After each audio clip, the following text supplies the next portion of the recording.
Hey, what's up guys? Tyler here with Secure Team. So I want to start today's video with a question for any of our viewers out in England, in the UK. So if any of you guys who are watching are from the county of Derbyshire, which for those of you guys who aren't from England, Derbyshire is located in the East Midlands of England.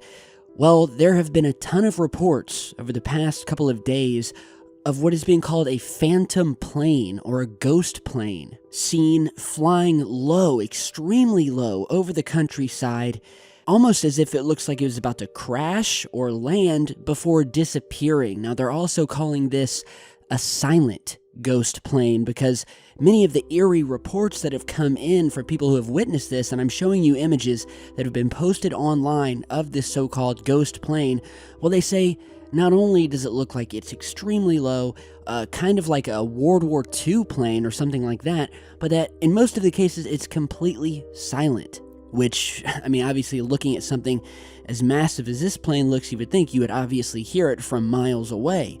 But no, they're calling it a silent ghost plane. And eyewitnesses all over Derbyshire have pretty much all said the same thing, which is that the object was dark, it was low, and it was silent.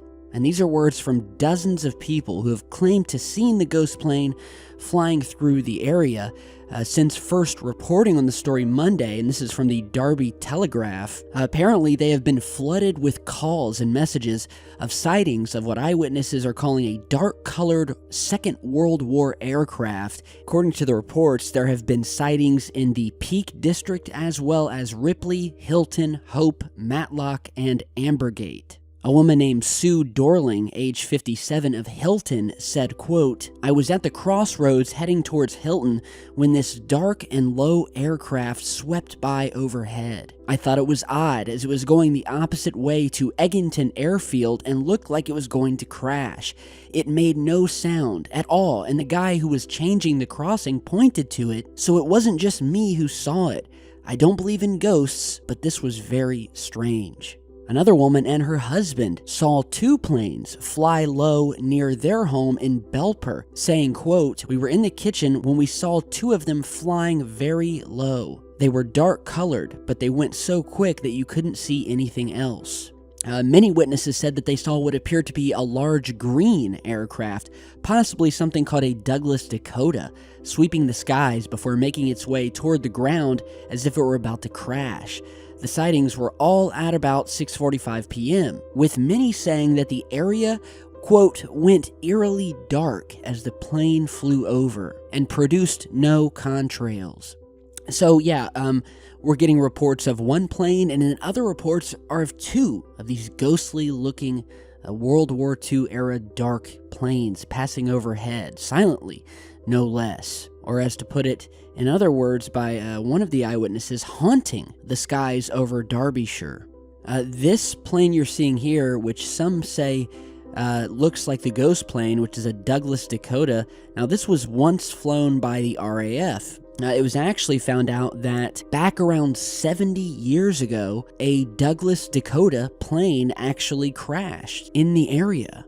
And it said that there have been at least 50 other plane crashes in the area of what's called Dark Peak, which has been dubbed the UK's Bermuda Triangle. And many of those crashes remain unexplained to this day, with some later investigation showing that there were magnetic anomalies in the area, which may have been caused by naturally occurring magnetic rocks in the Dark Peak, which have been said to cause local deflections of compasses. However, these sort of natural magnetic rocks occur in many other areas, and so this theory has been largely ruled out as the cause for major air crashes like this. So, yeah, is this a ghost plane? You know, it is really eerie. It's unusual. You know, if it weren't for the fact that a lot of the people are saying that the plane was silent, I would think maybe, you know, could this be just some aviation aficionado who likes to rebuild old World War II style planes and fly them? But some of the areas where this plane or planes have been seen are nowhere near runways, and yet in all of the areas, the plane, as you can see in the images, it's flying so low, almost touching the treetops, as if it were about to land when there's no airstrip for miles, sometimes hundreds of miles. So it's all really eerie. and I wanted to get your feedback, any viewers from this area. If you have any new info, do put it down below or send me an email. Now, getting to some other news, if you've watched our last video, you'll know that we touched on a lot of sort of the strange weather phenomenon and just strangeness happening around the world, not necessarily just UFOs, but strange weather, strange behavior of wildlife, such as birds, insects, fish washing up on the shores, beaches all around the world being drained of all water overnight, and not to mention on the weather front, just a couple of days ago we were talking also about these freak orange snowstorms that occurred in Russia, Bulgaria, and a number of other European countries where onlookers were stunned to see, the ground completely blanketed, like something you would see on planet Mars. And so it freaked out a lot of people. And, meteorologists later came out and chalked it up to nothing but a natural occurrence that apparently happens every 5 years or so, although this is the first time I've ever seen it. And so they chalked it up to sand from the Sahara being kicked up in a dust storm and carried over Europe, in the clouds, and it gets mixed in with the snow, and you have orange snow. And while that may or may not be the source of the orange snow, the weather strangeness has continued, because over the past couple of days, we have had like this freak occurrence of sandstorms, literally turning the skies red over various countries, from Mexico to Egypt to Algeria. And so you're seeing some of those videos here that were posted to the Severe Weather Europe Facebook page. And I'll put the links to all of these down below. And in almost all of these videos, the sky completely turned red, this deep orangey red color. Here you're seeing one that occurred over Algeria, that occurred on March 24th. I mean, just look at it. People not able to see more than a few feet in front of them. And here we have a really scary one from Egypt, so check this out.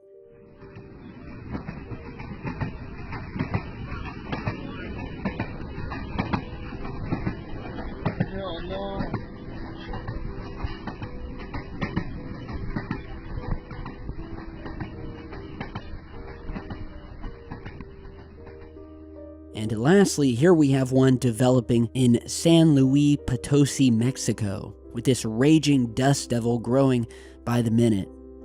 And so, yeah, I can definitely see how these orange snowstorms could be caused by this. What is so freaky is that they've all been happening relatively within the same time frame, just, within, sometimes on the same day, but within, just a few days of one another. And you couple that with all the other strange things we discussed in our recent video, including these giant cracks completely splitting the earth down the middle, once again happening all over the world. Mexico, Russia, Brazil, the United States, just everywhere. And so, yeah, just add it to the list of mysterious weather happening. Could it all be correlated? Is there something happening? It's the earth and the local wildlife trying to tell us something. Tell me your opinions down below. And lastly today, we have a bit of an update regarding the Akatama alien that we spoke about a couple of videos back. Now, if you remember, what some have said is an alien mummy, basically this tiny little 6-inch skeleton that was discovered in Chile back in the early 2000s, that has been the subject of much controversy over the years. The thing is magnificently well preserved. And not only does it look alien in nature, this big, massive skull, it has 2 more ribs than it should, including a set of hardened teeth. Almost like this thing had been living for years, like you would think of an adult. And it was also the main feature of a documentary put out by Dr. Stephen Greer a couple of years back, where they had been testing it, sending it to various places. And so in our video the other day, we were talking about a new report that had just come out after scientists here in America doing DNA tests on the mummy claimed that, well, it was not an alien at all, but it was still strange, and that it was basically this little girl, likely a stillborn, that had some sort of rare genetic disease. The only issue is that this mutation, this genetic mutation in the object's DNA, is something that we have never seen before. It doesn't exist in modern medicine. And so this theory, I guess, many people are calling it that it's just some little girl with a genetic disorder. Many people, since I posted that video, have been disagreeing with that, stating the fact that, the thing has hardened teeth, it looks alien, it has strange DNA, claiming that it has some sort of mutation that we've just never seen before, when they really have no idea how this little being came into being, basically.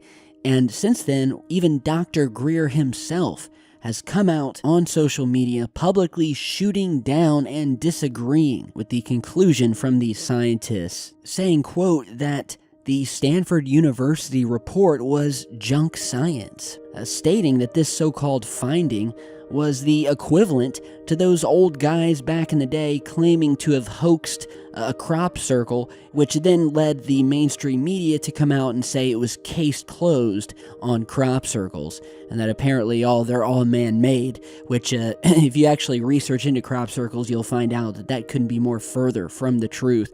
Just because a couple of guys can make these real shoddy looking crop circles with a wooden plank, some of these crop circles out there, many of them, they've been created with a tremendous heat source emanating radiation. There will be insects actually melted in to the crops. Not to mention the UFO sightings seen above the crops, in the days before. So Dr. Greer is not having this and is basically saying that this is a cover-up, it's shoddy work, and that there have been many other scientists that also disagree with these Stanford University findings, and that the mystery surrounding this mummy has been far from answered. So I will post a link down below to Dr. Greer's Twitter page. He's got a ton of posts about this. I'm not just going to read you one by one. You guys can head over and check it out and come back and tell me what you think here. So it looks like it's really far from case closed.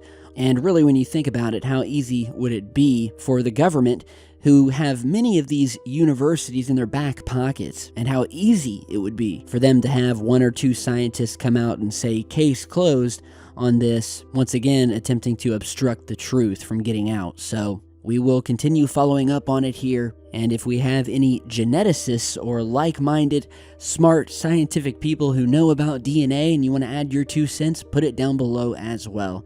Alright, so I want to thank you guys for stopping by today. Be sure to follow me on Facebook and Twitter, especially Twitter, where I'm constantly posting as to when new videos are about to be uploaded and other interesting little tidbits that I don't put in the videos. Be sure to follow me there. Hit that subscribe button on your way out if you haven't yet, and I don't know why you wouldn't yet. And I will see you guys all back in just a bit. So thanks again, enjoy your night, and stay safe.